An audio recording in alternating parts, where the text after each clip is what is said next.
Again, welcome to our June 2024 edition of VMRay Threat Detection Highlights episode. And my name is Fatih Akar, and I'm the Security Product Manager here at VMRay. I lead the Advanced Threat Detection and Analysis part of our product line. Today, I'll be guiding you through our latest updates and highlights in threat detection. And we have some exciting advancements and insights to share with you. And so without further ado, let's dive right in. So now let's take a look at the agenda at what's new this month. First up, we have a new VTI rule, particularly in identifying PowerShell execution policy bypass behavior. For those of you who don't know what VTI stands for, VTI means the VMRay threat identifiers. These are our detection rules that we apply on static and dynamic artifacts we see in the analysis. So next, we have updates on our configuration extractors and YARA rules, specifically focusing on Remcos RAT. Additionally, we have advanced our smart link detonation mechanism to detect threats that mimic some well-known services. Finally, we have updates regarding the release of an integration with SentinelOne to stay ahead of sophisticated attacks seamlessly. And before we dive into our topics today, I'd like to understand which topic are you most interested about during this webinar. Please take a moment to answer this quick poll.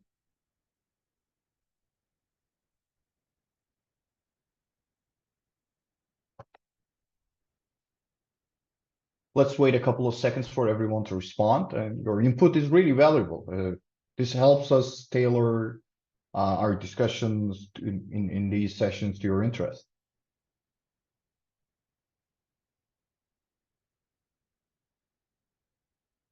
And thank you for your responses. Let's move on to our first topic. First, let's talk about our new VTI focused on detecting the bypassing of PowerShell execution policies. PowerShell, as a lot of you know, is a powerful scripting language and automation framework widely used by IT professionals for system management. However, its flexibility, as it allows everything to be done on a really strong level, makes it a prime target for cybercriminals for a couple of years already. It's been well adopted, and this PowerShell execution policy setting determines which type of PowerShell scripts, if any, can be run on the system. By default, it is set to restricted, which means no script can be run on that machine. And this setting was never meant to be a security control, but it is to prevent the administrators from running potentially harmful scripts to cause unintentional harm. In another way, it was intended to prevent administrators from shooting themselves in the foot. But cybercriminals are actively manipulating these execution policies, and this allows malicious scripts to run without any restriction. And by setting the execution policy to bypass or unrestricted, for that matter, attackers can execute scripts that would normally be blocked. This, again, poses a really significant threat to the system security. And this new VTI detection rule will help detect any attempts to bypass these execution policies and ensuring that such malicious behavior are really identified promptly. Next, let's talk about our updates on configuration extractors and YARA rules with a focus on this month is on Remcos RAT. So I'd like to share a bit of information about what Remcos RAT is. It's a remote control and surveillance tool, as many of you already know, and it has turned into one of the most prevalent malware threats. And on the left-hand side of your screen, you're seeing a histogram that shows the Remcos activity observed in the last month. And phishing is really commonly used as a delivery vector for Remcos and serving as an initial compromise tool. And it has extensive surveillance functions, including key logging, audio and webcam recording, and browser history tracking. And Remcos has been observed in the wild since 2016, and it targets various geographical regions. And it's a pretty important threat that is staying out there for a long time. And Remcos, which, again, has been around since 2016, is quite familiar to many of the folks out there, also professionals in the security industry. However, to stay ahead and evade the detection, it's increasingly using encryption and packing techniques. So recently, we've seen some notable updates in Remcos that highlights these evolving strategies. Firstly, there's been an increased use of ascriptor, which acts as a cryptor as a service. In the latter half of last year, Asset, which is, as you know, is a vendor, noticed a sharp rise in the use of ascriptor with Remcos payloads. And ascriptor is a service that makes everything easier for Remcos to evade detection from tools like antivirus and all the other tools that has a static analysis capabilities by providing readily available obfuscation techniques. And this service also aids in spreading Remcos through common file types and attachments and making it more likely to infect targets, especially in spam campaigns. And interestingly enough, a lot of these campaigns seem to be targeting Europe and focusing on initial compromises through generally credential theft. Moving on, Remcos is also being deployed using sophisticated loaders like GULoader and Private Loader. And these loaders play a really crucial role in the early stages of the campaign or the infection by downloading and executing additional malware components. And there are some recent findings that actually shows that official Remcos Telegram channel show really a strong connection between Remcos and also GULoader. And this actually indicates a significant shift from being a legitimate remote access tool to engaging in real malicious activities. And this shift highlights a major change in how Remcos is used and its actual intent behind. And looking ahead, the continuous development and evasion tactics behind this tool suggest that the future versions of it will be related to more malware activity and even incorporate more advanced methods to stay under the radar. Now, the latest development, the integration of a Telegram bot to Remcos. This update in Remcos is really significant. By using Telegram for command and control communication, Remcos can evade detection more effectively because Telegram traffic is often viewed as benign and encrypted. And this approach also reduces the need for threat actors to set up complex security infrastructure, cutting down on operational costs and efforts for them. And additionally, the scripts and bots can be easily developed to automate this entire malicious activity set by using Telegram and increasing, therefore, the efficiency and scale of the attacks. And in summary, so the development in Remcos, from using the ascriptor and sophisticated loaders to integrating into Telegram bots, showing a clear trend towards a more advanced and evasive techniques. And this is the main topic for most of our sessions like this. And this changes these changes underscore a more important thing, and this importance of staying vigilant and continually adapting our threat detection strategies is really, really important. And using evasion-resistant tools to analyze such threats is getting more and more important. And since its emergence in 2016, Remcos has been widely used in malicious campaigns, despite its self-proclaimed legitimacy as an so-called administration tool.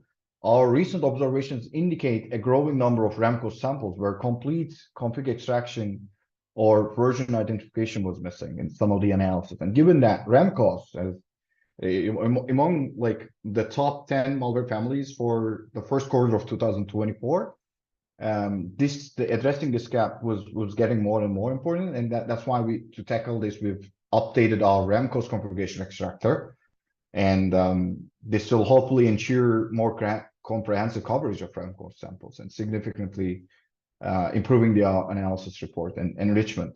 And of course, generation of really high quality IOCs by analyzing these.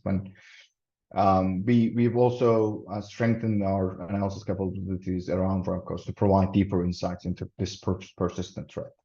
So lastly, we want to share an important observation as well here. There's been an uptick in the use of dynamic DNS services, or DDNS, as some might call, by the Remcos remote access Trojan, also known as RAT. Let me break this down in simpler terms for you. Dynamic DNS is a service that links a domain name to a dynamically changing IP address. And this is quite handy for legitimate purposes, like if you have a home server or a remote camera setup where the IP address might be keep changing. Instead of dealing with a bunch of numbers, you can actually use an easy to remember domain name to connect to your devices. And however, cyber criminals have been, leveraging this service for malicious purposes as well. And here's how they do it. Firstly, the DDNS allows for frequent IP changes, and this makes it tough for security systems to block C2 servers effectively. And by constantly changing the IP addresses, the malware can really evade detection. There's nothing for you to do in that network perimeter. Secondly, the DDNS ensures redundancy for the malware author. Funnily enough, if one of the C2 servers is compromised, the malware can quickly switch to another server. And this dynamic failover keeps the communication uninterrupted for the campaign. Another advantage for attackers is, simplified malware management. With DDNS, they can control multiple infected devices through a single domain. And this means that they can easily update C2 servers without needing to reconfigure each device individually.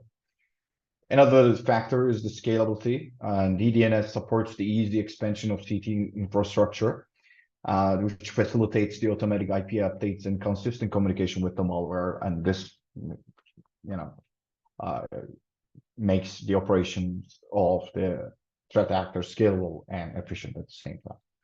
Lastly, this ease of use plays a significant role. Many RAT tutorials recommend using DDNS, and which even makes it a more challenging problem because it makes it accessible even to less technical attackers, and this allows them to set up effective malware attacks with really minimal effort. To demonstrate these points, we'll now have a quick demo focusing on the things that we've talked about on Remcos. We're going to look at to a Remcos analysis report in VMRay platform, and we will go over our updated configuration extractor as well as the new VTIs that we shipped. So just give me a second until I share my screen.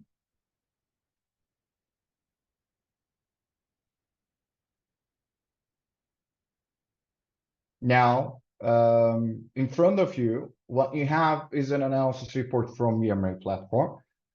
As you can see, there has been an Excel document submitted to VMRay platform, and this was analyzed within a couple of minutes, and the VMRay platform was able to put a correct verdict on with malicious. And there was also some classifications being highlighted by the engine, and it says it's keylogger, does have some backdoor activities and spyware and so on and so forth. But one of the most important things is the classification of the malware family as we know it. The VMRay platform was able to correctly identify the malware family or the type behind. In this case, it's Remcos because it's the topic of interest for us today. Going down below, the remarks says that some of this interesting stuff around the overall analysis period. And here it says the anti-sleep trigger, which means that the overall sleep time that this malware is requiring to evade the entire detection is 9 hours and 27 minutes. And the unique ability in the VMRay platform engine was able to reduce time, the fast forward the time, and reduce this period to 11 seconds from 9 hours. And that revealed the dormant functionality. And as you can see, the VMRay threat identifiers, most of them were triggered because it's a very malicious sample that we have in our hands. Let's start with some of the really important detections that we did, that we identified in here, is the input capture. It just monitors everywhere, the keyboard input, the clipboard data, and all the other user input from various sections in the analysis. We were also able to extract the configuration of the sample, which is really one of the most important things when it comes to, indicators of compromise. The way we were able to do this is that we first identified that it was a Remcos file, possibly with our Yara rules. Again, you can see here. And then we were able to lock in our exact extractor to the relevant pieces in either the sample file itself or the memory dump. And we were able to extract the configuration file that the malware author embedded it into that sample. And this is actually really important for you to, conduct your detection engineering or threat hunting operations, as I'm going to show it, show what's in that configuration extraction.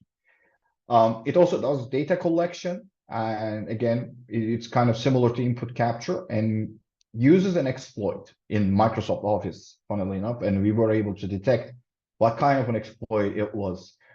And the way we do these things is we actually look for anomalies and try to understand an Office file should never have to generate a cmd.exe process or a PowerShell.exe process. And we identified even the 0 days out there. Because we've been talking about the DNS requests, especially around the dynamic DNS. We were able to see some dynamic DNS domains in here. And again, this is really, really important for identifying malicious activities. Additionally, we were able to actually detect the PowerShell bypass execution policy. And this has been around for the longest time, but combined, everything just actually contributes to a story around the malware. Imagine you're analyzing this on a massive corpus of data, and you get this report, and it just actually gives you that this is indeed a malicious sample. And continuing to malware configurations, we've updated it to cover a new version of Remcos, which, as you can see, we can even extract the new versions data, and we can actually see the paths and where it's trying to write or read from, and also some of the addresses that it embedded to itself, trying to hide this dynamic DNS domain. And all of these are going to be really helpful for you to write a Yara rule or a Sigma rule on, or even just pivot to your EDR to catch these behaviors in your organization. And again, VMRay platform is able to also give you what's happening throughout the analysis, period, by giving you the screenshots and just allowing you to track what's changing visually in the analysis environment as well. Continuing on, we have also the process tree that actually gives you what's happening after Excel. And there was like winword.exe, and then it just created all kinds of other processes. And then at the end, it created this PowerShell.exe process. And in this process tree, when it just gets complicated, you can see even with the red arrows, what kind of memory injection is being done from which process to which child process. Additionally, we also have a MITRE ATT&CK mapping, which will give you the insights on how this particular behavior is mapped to a general language that the industry is using. You can actually pivot your analysis to MITRE ATT&CK framework corpus and then get more insights in there if you please. And certainly there is some metadata is being involved. As you can see, this entire analysis that we were able to provide so much information for was only done under 5 minutes. It's actually 4 minutes and 3 seconds. And that's a pretty interesting time frame. And let's go ahead and just show the behavior and the dynamic DNS. This is going to take us to a behavior tab and show us the network behavior regarding that particular process. And also it will show us the host behavior. If you want to take a further look on what's the extracted function strings, VMRay has a unique capability of extracting the function call logs, and that happened in the analysis time frame, and we can actually export all of the function string parameters that you can use for your other detection engineering or threat hunting purposes. And these are pretty juicy information. I'm not going to go into the detail of it, but you know, I'm going to show a network behavior. This is under DNS, of course. It's a resolve name operation, and we can see the host name over there, and also it hints to some particular IP address. And we can even see by clicking that FM button how this operation is being conducted with the even function call that was, you know, attached to this behavior. We can see the parameter, the string parameters attached to this function, which it will give you a lot more insights. And certainly, even if we miss a behavior, it will be here because it's going to be provided by our hypervisor-based or level monitoring. And you can actually go ahead and download this function call and do all kinds of further investigations for really advanced malware. Going to the network tab, we will see that dynamic DNS domain over there. We see a Belgium, you know, connection from Turkey, and there will be some IP addresses, the URLs, and some domain names on the left-hand side. If you want to have any further analysis in here, you can actually see what HTTP request was sent, what was the DNS request involved, and the whois data attached to this as well. You can also see the request and the response, and also you can download the PCAM stream if you actually go ahead and want it.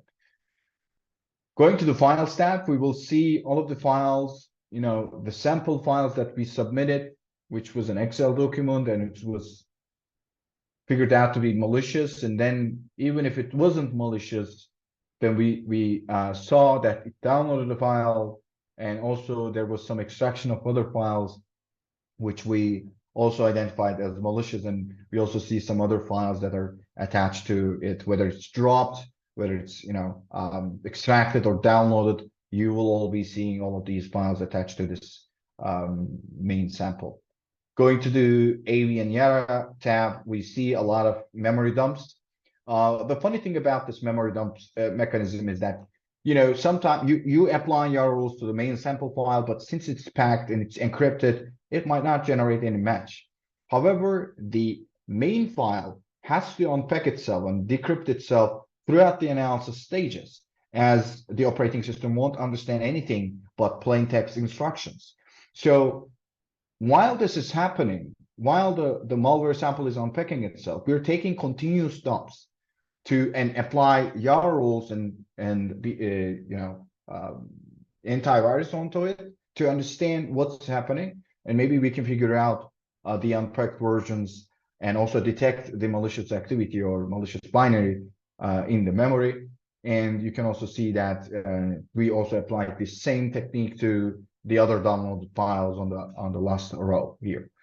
Going to the IOC tab, probably it's one of the most fun tabs out of them all, but you have a really confident IOCs here.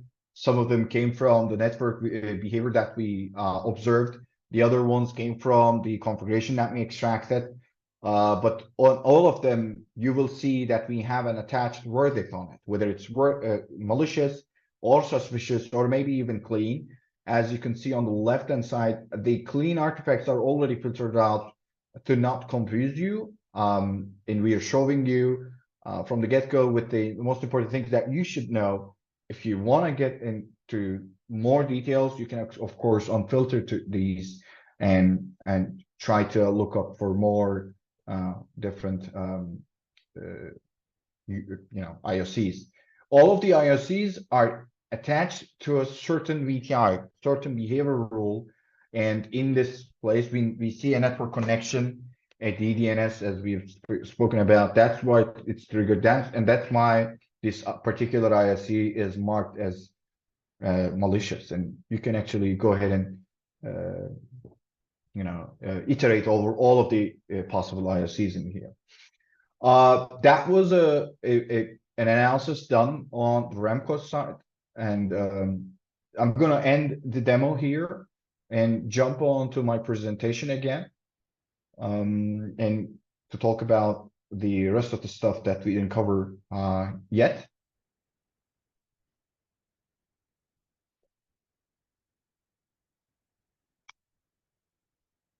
Sorry, I double-clicked. But the next thing that we're going to talk about is the new triggers that we announced last month for our smart link detonation mechanism. And smart link detonation mechanism in our platform products, if you haven't read about it anywhere yet, basically what smart link detonation is a feature that enables the automatic evaluation and the detonation of appropriate hyperlinks based on heuristic criteria in documents and email samples. And this mechanism solely exists to strike a balance between the efficacy of the analysis or detection and also not trying to cause any productivity issues, and also efficiency of the analysis. And this time, we have added a couple of new detonation rules to it, which will allow us for even, have a greater capability of this feature to capture malicious URLs in such documents. First of which is the detection of malicious PDFs via Adobe Acrobat service links.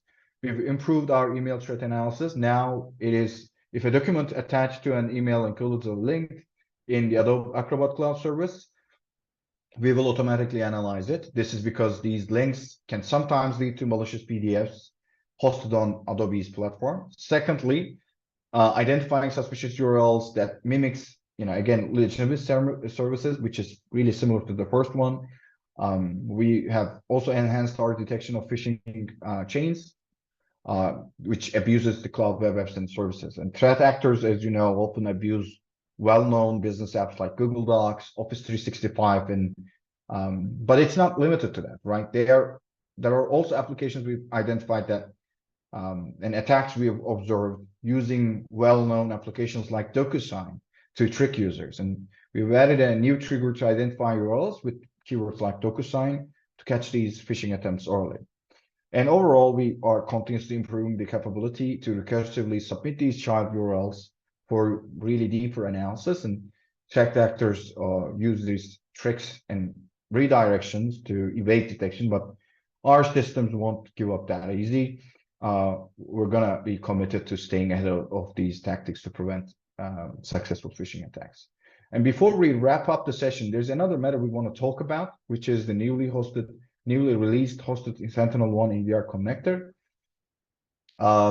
To those of you who have Sentinel-1 in place, we're excited to introduce our new hosted Sentinel-1 EDR connector. This integration automates the enrichment and validation of threats detected by Sentinel-1 EDR product, which streamlines the process of security for operation teams. And here's how it works. There's a diagram on your screen, and this server initiates a heartbeat signal to ensure connectivity between these two products. And the connector then retrieves the threats and files from Sentinel-1 EDR, and it submits these samples to VMRay for analysis. And once the analysis is complete, the results are automatically notified back to the server. And finally, notes are added to the threat context and providing really detailed insight for Security Operations Center analysis. And this process entirely enhances the efficiency and also the accuracy of threat detection and response, which again will allow security teams to focus on more important and more strategic tasks. And setting up this connector is really incredibly straightforward in the VMRay console. You can navigate to the EDR integrated connectors configuration tab under the settings page. Here you can fill in the necessary fields to configure the system. With just a few clicks, incidents detected by SentinelOne are automatically submitted to our platform for detailed enrichment. And this integration offers a couple of key advantages, which the first of one is the effortless integration. There's no need for time-consuming setup or maintenance. Secondly, it's reduced, again, manual effort. This significantly decreases manual tasks for security teams, again, allowing them to focus on more critical activities. And the submissions are automated, right? And the integrated EDR connector automatically picks up incidents from SentinelOne and submits them to our platform, which eliminates the need for manual sample submission. Overall, this integration enhances the speed and efficiency of threat detection and response, ensuring that your security team can operate at its best.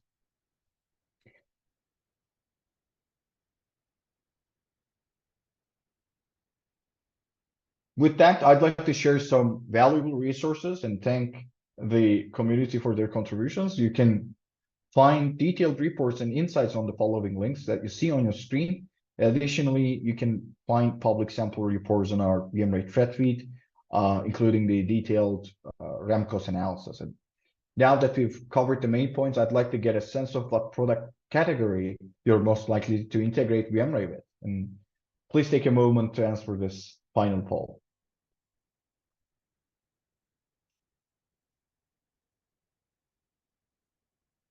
Just give a couple of seconds for responses.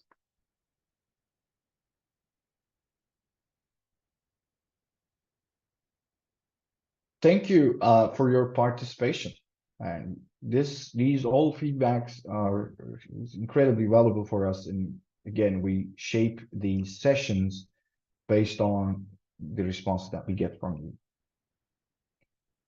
Thank you for your attention throughout this webinar. Before we move to the Q&A session, I have some exciting news to share. We're currently running a special campaign where new customers can get access to our services for 3 months, absolutely free. It's a great opportunity to see firsthand how our advanced malware configuration extraction and YARA rules can enhance your cybersecurity defenses. And if you're interested, you can request a 3 months free access with the code detection3. Please reach out to our team via the free trial form on our website and we'll get you set up right away.